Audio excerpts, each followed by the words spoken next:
ನಮಸ್ಕಾರ ವೀಕ್ಷಕರೇ ರೇಣುಕಾಸ್ವಾಮಿ ಹತ್ಯೆ ಪ್ರಕರಣದಲ್ಲಿ ತನಿಖೆ ಮುಂದುವರೆದಿದೆ. ಈಗಲೂ ಹಲವರಿಗೆ ನೋಟಿಸ್ ನೀಡಿ ವಿಚಾರಣೆಗೆ ಹಾಜರಾಗುವಂತೆ ಸೂಚಿಸಲಾಗ್ತಾ ಇದೆ. ಪೊಲೀಸರು ಈಗ ಪ್ರತ್ಯಕ್ಷ ಸಾಕ್ಷಿಗಳ ಮೊರೆ ಹೋಗಿದ್ದಾರೆ. ಇನ್ನೇನು ಕೆಲವೇ ದಿನಗಳಲ್ಲಿ ಚಾರ್ಜ್ ಶೀಟ್ ಸಲ್ಲಿಸಲಾಗುತ್ತೆ. ದರ್ಶನ್ಗೆ ಜಾಮೀನು ಸಿಗುತ್ತಾ ಇಲ್ವಾ ಅನ್ನೋದು ಸದ್ಯದಲ್ಲೇ ಸ್ಪಷ್ಟವಾಗಿ ಗೊತ್ತಾಗಲಿದೆ. ಇನ್ನು ಜೈಲಿನಲ್ಲಿರುವ ನಟ ದರ್ಶನ್ ಜೈಲೂಟವನ್ನ ಸೇವಿಸಲು ಆಗದೆ ಒದ್ದಾಡ್ತಿದ್ದಾರೆ. ಮನೆ ಊಟಕ್ಕೆ ವ್ಯವಸ್ಥೆ ಮಾಡೋದಕ್ಕೆ ಅವಕಾಶವನ್ನ ಕೋರಿ ಅವರು ಕೋರ್ಟ್ಗೆ ಅರ್ಜಿಯನ್ನು ಸಲ್ಲಿಸಿದ್ರು. ಆದರೆ ಅವರಿಗೆ ಕೋರ್ಟ್ ಶಾಕ್ ನೀಡಿದೆ. ಇದಲ್ಲದೆ ಮಲಗೋಕೆ ಹಾಸಿಗೆ ಇಲ್ಲದೆ ಮಾಡಿದ ತಪ್ಪಿಗೆ ಅವರು ಪರಿತಪಿಸುತ್ತಿದ್ದಾರೆ. ಹೀಗಿರುವಾಗಲೇ ದರ್ಶನ್ ಅವರಿಗೆ ಹೊಸದೊಂದು ಸಮಸ್ಯೆ ಶುರುವಾಗಿದೆ. ದಿನೇ ದಿನೇ ಈ ಒಂದು ಸಮಸ್ಯೆ ಗಂಭೀರ ಆಗ್ತಾ ಇದೆ. ಮಳೆಗಾಲ ಆಗಿರೋದ್ರಿಂದ ಚಳಿಗೆ ಆ ಸಮಸ್ಯೆ ಏನಿದೆ ಅದು ಮತ್ತಷ್ಟು ಉಲ್ಬಣಗೊಂಡಿದೆ. ಇದೇ ಸಮಸ್ಯೆ ಜೈಲಾಧಿಕಾರಿಗಳಿಗೂ ಒಂದು ದೊಡ್ಡ ತಲೆನೋವಾಗಿದೆ. ಇನ್ನು ಜೈಲಿನಲ್ಲಿರುವ ಪವಿತ್ರ ಗೌಡ ದರ್ಶನ್ ಅವರ ಮೇಲೆ ಆರೋಪಗಳ ಸುರಿಮಳೆಗೈದಿದ್ದಾರೆ ಅನ್ನುವ ಮಾಹಿತಿ ಲಭ್ಯವಾಗಿದೆ. ಹೀಗಾಗಿ ದರ್ಶನ್ ವಿರುದ್ಧವೇ ಪವಿತ್ರ ಅವರು ರೊಚ್ಚಿಗೆದ್ರ. ಗೆಳೆಯ ನಟ ದರ್ಶನ್ ಅವರಿಗೇನೆ ಅವರು ಉಲ್ಟಾ ಹೊಡೆದ್ರ ಅನ್ನುವ ಅನುಮಾನ ಮೂಡೋದಕ್ಕೆ ಶುರುವಾಗಿದೆ. ಈ ನಡುವೆ ಪ್ರಕರಣದಲ್ಲಿ ನಿಗೂಢ ಮಹಿಳೆಯ ಎಂಟ್ರಿ ಆಗಿದೆ. ಆರೋಪಿಗೆ ಹಣ ವರ್ಗಾವಣೆ ಮಾಡಿದ್ದೂ ಮಾತ್ರವಲ್ಲದೆ ದರ್ಶನ್ ಪವಿತ್ರ ಬಿಡಿಸುವುದಕ್ಕೆ ತೆರೆಮರೆಯಲ್ಲಿ ಪ್ರಯತ್ನ ನಡೀತಿದೆ ಎನ್ನಲಾಗ್ತಾ ಇದೆ. ಸದ್ಯ ಈ ಮಹಿಳೆಯ ಹಿನ್ನೆಲೆಯನ್ನು ಕೇಳಿ ಸ್ವತಃ ಪೊಲೀಸರೇ ದಂಗಾಗಿದ್ದಾರೆ. ಜೊತೆಗೆ ಆತಂಕವನ್ನ ಸಹ ವ್ಯಕ್ತಪಡಿಸುತ್ತಿದ್ದಾರೆ ಅಂತ ವರದಿಯಾಗಿದೆ. ಇಲ್ಲಿ ಸಮತಾ ಹಿನ್ನೆಲೆ ಪೊಲೀಸರಿಗೆ ಅಚ್ಚರಿ ಮೂಡಿಸುವುದಕ್ಕೂ ಒಂದು ಪ್ರಮುಖವಾದಂತಹ ಕಾರಣ ಇದೆ. ಹಾಗಾದ್ರೆ ಆಕೆಯ ಹಿನ್ನೆಲೆ ಏನು? ದರ್ಶನ್ರನ್ನ ಜೈಲಿನಿಂದ ಬಿಡಿಸೋದಕ್ಕೆ ಬಂದ್ರ ಈ ನಿಗೂಢ ಮಹಿಳೆ. ಅಷ್ಟಕ್ಕೂ ಆ ಮಹಿಳೆ ಯಾರು? ಪ್ರಕರಣಕ್ಕೂ ಆಕೆಗೂ ಯಾವ ರೀತಿಯ ಸಂಬಂಧ? ದರ್ಶನ್ಗೆ ಜೈಲಿನಲ್ಲಿ ಕಾಡ್ತಿರುವಂತಹ ಗಂಭೀರ ಸಮಸ್ಯೆ ಏನು? ಪವಿತ್ರ ಗೌಡ ಮಾಡಿದ ಆರೋಪ ಏನು? ಆ ಎಲ್ಲದರ ಬಗ್ಗೆ ಸಂಪೂರ್ಣವಾದ ಮಾಹಿತಿಯನ್ನು ನೋಡೋಣ. ಅದಕ್ಕೂ ಮುನ್ನ ವೀಕ್ಷಕರೇ, ನಟ ನಟಿಯರ ಮೇಲಿನ ಅಂಧಾಭಿಮಾನ ತಪ್ಪು ಅಂತ ನೀವು ಸಹ ಹೇಳೋದಾದ್ರೆ ತಪ್ಪದೆ ಈ ವಿಡಿಯೋವನ್ನು ಲೈಕ್ ಮಾಡೋ ಮೂಲಕವಾಗಿ ನಿಮ್ಮ ಅಭಿಪ್ರಾಯವನ್ನು ತಿಳಿಸಿ. ಹಾಗೆ ಪ್ರತಿದಿನದ ಹೊಸ ಮಾಹಿತಿಗಳಿಗಾಗಿ ತಪ್ಪದೆ ಚಾನಲ್ಗೆ ಸಬ್ಸ್ಕ್ರೈಬ್ ಮಾಡಿ. ವೀಕ್ಷಕರೇ, ಜೈಲಿನಲ್ಲಿರುವ ನಟ ದರ್ಶನ್ ಅವರು ಅನಾರೋಗ್ಯದಿಂದ ಜೈಲು ಆಸ್ಪತ್ರೆಯಲ್ಲೇ ಚಿಕಿತ್ಸೆಯನ್ನು ಪಡಿತಿದ್ದಾರೆ ಎನ್ನಲಾಗಿದೆ. ಒಂದು ಕಡೆ ಜೈಲಿನ ಊಟವನ್ನು ಸೇವಿಸಿ ಫುಡ್ ಪಾಯ್ಸನ್ ಆಗಿದ್ರೆ, ಅದರ ಜೊತೆಗೆ ಮತ್ತೊಂದು ಗಂಭೀರವಾದ ಆರೋಗ್ಯ ಸಮಸ್ಯೆ ಎದುರಾಗಿದೆ. ಜೈಲೂಟವನ್ನು ಸೇವಿಸಿ ಆರೋಗ್ಯ ಸಮಸ್ಯೆ ಉಲ್ಬಣಿಸಿದೆ ಅಂತ ಜೈಲಿನ ವೈದ್ಯರೇ ಹೇಳಿರೋದಾಗಿ ಹೈಕೋರ್ಟ್ಗೆ ಒಂದು ರಿಟ್ ಅರ್ಜಿಯನ್ನು ಸಲ್ಲಿಸಿದ್ರು. ಮನೆ ಊಟವನ್ನು ತರಿಸಿಕೊಡೋದಕ್ಕೆ ಅನುಮತಿಯನ್ನು ನೀಡಬೇಕು ಅಂತ ಕೋರಿದ್ರು. ಆದರೆ ಈ ಒಂದು ಅರ್ಜಿಯ ವಿಚಾರಣೆಯನ್ನು ನಡೆಸಿದಂತಹ ಹೈಕೋರ್ಟ್ ಇದನ್ನ ಬೇರೆ ಪ್ರಕರಣಗಳಂತೆಯೇ ನೋಡಲಾಗುತ್ತೆ, ಕಾನೂನಿನ ಪ್ರಕಾರವೇ ಕ್ರಮ ಕೈಗೊಳ್ಳಲಾಗುತ್ತೆ ಅಂತ ರಿಪ್ಲೈ ಕೊಟ್ಟಿದೆ. ಈ ಬಗ್ಗೆ ಜೈಲು ಅಧಿಕಾರಿಗಳಿಗೆ ನೋಟಿಸ್ ಸಹ ನೀಡಲಾಗಿದೆ.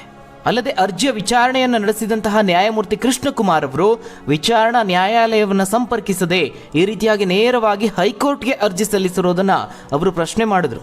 ಅಲ್ಲದೆ ಈ ರಿಟ್ ಅರ್ಜಿಯ ವಿಚಾರಣೆಯನ್ನ ಜುಲೈ 18ಕ್ಕೆ ಮುಂದೂಡಿದ್ದಾರೆ.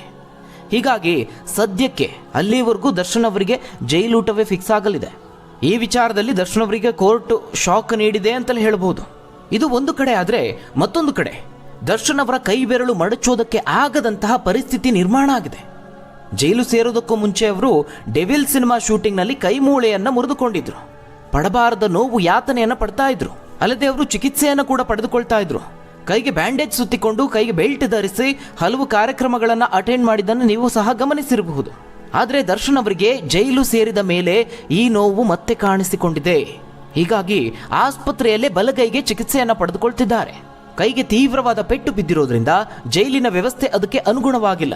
ಜೈಲಿನಲ್ಲಿ ನೆಲದ ಮೇಲೆ ಚಾಪೆ ಹಾಕಿಕೊಂಡು ಮಲಗಬೇಕು, ಕೈರಟ್ಟೆಯನ್ನೇ ತಲೆದಿಂಬಿನ ರೀತಿ ಮಾಡಿಕೊಂಡು ಮಲಗಬೇಕು. ಹೀಗಾಗಿ ಆ ಒಂದು ನೋವು ದರ್ಶನ್ ಅವರಿಗೆ ಈ ಮಳೆಯ ಚಳಿಯಲ್ಲಿ ಬಿಸಿ ಮುಟ್ಟಿಸಿದೆ. ಗಾಯ ಆಗಿದ್ದಂತಹ ಆ ಬಲಗೈ ನೋವು ವಿಪರೀತ ಜಾಸ್ತಿ ಆಗಿದೆ.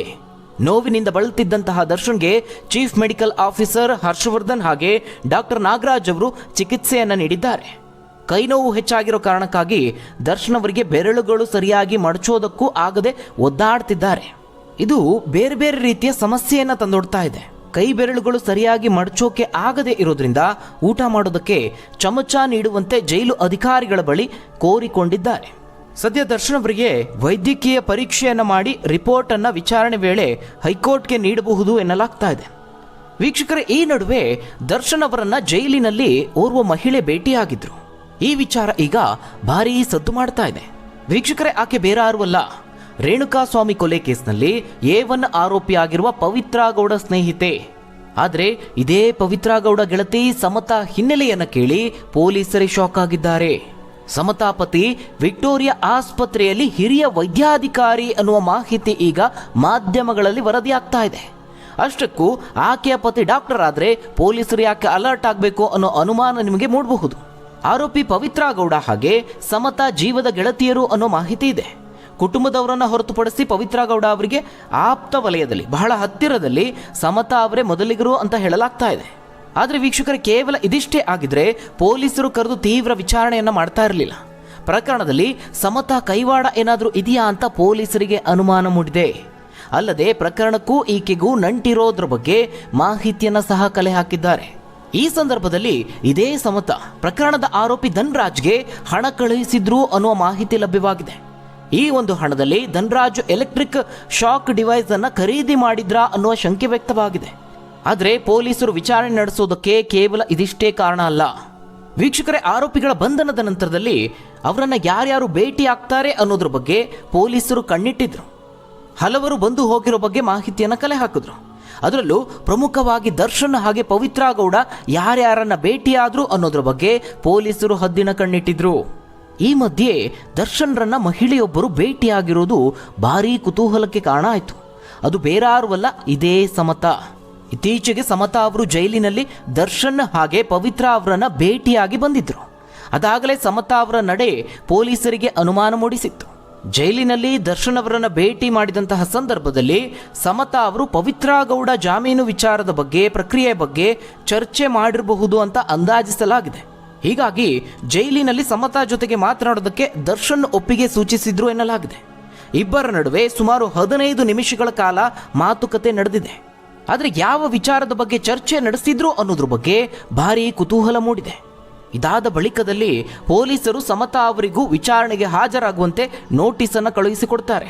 ಆಡುಗೋಡಿಯ ಟೆಕ್ನಿಕಲ್ ಸೆಲ್ನಲ್ಲಿ ಸುಮಾರು 3 ಗಂಟೆಗಳ ಕಾಲ ಸುಮಾರು 30 ಪ್ರಶ್ನೆಗಳನ್ನು ಕೇಳಿ ತೀವ್ರ ವಿಚಾರಣೆಯನ್ನು ನಡೆಸಿದ್ರು. ಆದರೆ ಪೊಲೀಸರು ಅಷ್ಟಕ್ಕೆ ಸುಮ್ಮನಾಗುವುದಿಲ್ಲ. ಮತ್ತೊಮ್ಮೆ ಅವರನ್ನು ವಿಚಾರಣೆಗೆ ಹಾಜರಾಗುವಂತೆ ಮಾಡ್ತಾರೆ. ಇದೂ ಸಹ ಭಾರೀ ಕುತೂಹಲಕ್ಕೆ ಕಾರಣ ಆಯಿತು. ಈ ನಡುವೆ ನಟ ದರ್ಶನ್ ಗ್ಯಾಂಗ್ನಿಂದ ರೇಣುಕಾಸ್ವಾಮಿ ಕೊಲೆ ಪ್ರಕರಣದಲ್ಲಿ ದರ್ಶನ್ ಹಾಗೆ ಪವಿತ್ರಾಗೆ ಸಹಾಯ ಮಾಡೋದಕ್ಕೆ ಸಮತಾ ಪ್ರಯತ್ನಿಸಿದ್ರು ಅನ್ನುವಂತೆ ವರದಿ ಆಗ್ತಾ ಇದೆ. ಇದೇ ಸಂದರ್ಭದಲ್ಲಿ ಪವಿತ್ರ ಗೌಡ ಗೆಳತಿ ಸಮತಾ ಹಿನ್ನೆಲೆಯನ್ನು ಕೇಳಿ ಸ್ವತಃ ಪೊಲೀಸರೇ ಶಾಕ್ ಆಗಿದ್ದಾರಂತೆ. ಪೋಸ್ಟ್ ಮಾರ್ಟಂ ವಿಚಾರದಲ್ಲೂ ದರ್ಶನ್ಗೆ ಸಹಾಯ ಮಾಡೋದಕ್ಕೆ ಸಮತಾ ಯತ್ನಿಸಿದ್ರು ಅಂತ ಅನುಮಾನವನ್ನು ವ್ಯಕ್ತಪಡಿಸಲಾಗ್ತಾ ಇದೆ. ಯಾಕಂದ್ರೆ ಸಮತಾ ಪತಿ ವಿಕ್ಟೋರಿಯಾ ಆಸ್ಪತ್ರೆಯಲ್ಲಿ ಹಿರಿಯ ವೈದ್ಯಾಧಿಕಾರಿ ಅಂತ ಮಾಧ್ಯಮಗಳಲ್ಲಿ ವರದಿ ಆಗ್ತಾ ಇದೆ. ವಿಕ್ಟೋರಿಯಾ ಆಸ್ಪತ್ರೆಯ ಫೊರೆನ್ಸಿಕ್ ಮೆಡಿಸಿನ್ ವಿಭಾಗದಲ್ಲಿ ವೈದ್ಯರಾಗಿರುವ ಬಗ್ಗೆ ಮಾಹಿತಿ ಇದೆ. ಈ ವಿಚಾರವನ್ನು ತಿಳಿದೇ ಪೊಲೀಸರು ಗಾಬರಿಯಾಗಿರುವಂಥದ್ದು. ಡಾಕ್ಟರ್ ಸುರೇಶ್ರಿಂದ ಪೋಸ್ಟ್ ಮಾರ್ಟಂ ನಡೀತಾ ಅನ್ನುವ ಅನುಮಾನ ಕಾಡಿದೆ.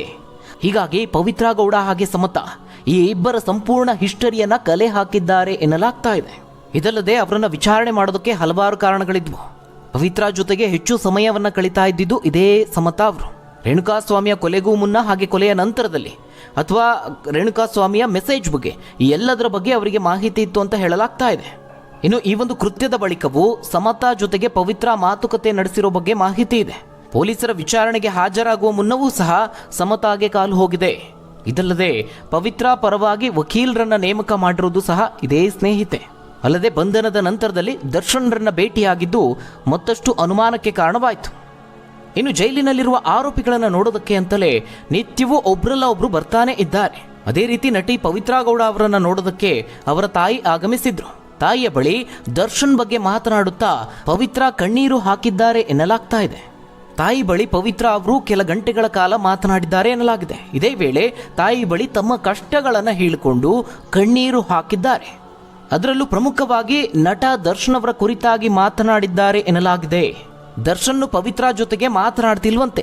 ಇದೇ ನೋವನ್ನು ಅವರು ತಾಯಿಯ ಜೊತೆಗೆ ಹಂಚಿಕೊಂಡಿದ್ದಾರೆ ಎನ್ನಲಾಗಿದೆ. ದರ್ಶನ್ ತನ್ನ ಜೊತೆಯಲ್ಲಿ ಅಂತರವನ್ನು ಕಾಯ್ದುಕೊಳ್ತಿರೋ ಬಗ್ಗೆ ತಾಯಿಯ ಬಳಿ ಹೇಳಿಕೊಂಡು ಕಣ್ಣೀರು ಹಾಕಿದ್ದಾರೆ. ನಾನೇನು ಮಾಡಿದ್ದೇನೆ, ಯಾವ ತಪ್ಪನ್ನು ಮಾಡಿದ್ದೇನೆ ಅಂತ ನನಗೆ ಈ ರೀತಿಯ ಶಿಕ್ಷೆ ಆಗ್ತಾ ಇದೆ. ರೇಣುಕಾಸ್ವಾಮಿ ಕಳುಹಿಸಿದ್ದ ಕೆಟ್ಟ ಮೆಸೇಜನ್ನು ನಾನು ಅವರಿಗೆ ತಿಳಿಸಿದ್ದೆ ತಪ್ಪಾಯ್ತಾ ಅಂತ ಪವಿತ್ರ ಗೌಡ ಜೈಲಿನಲ್ಲಿ ಕಣ್ಣೀರು ಹಾಕಿದ್ದಾರಂತೆ.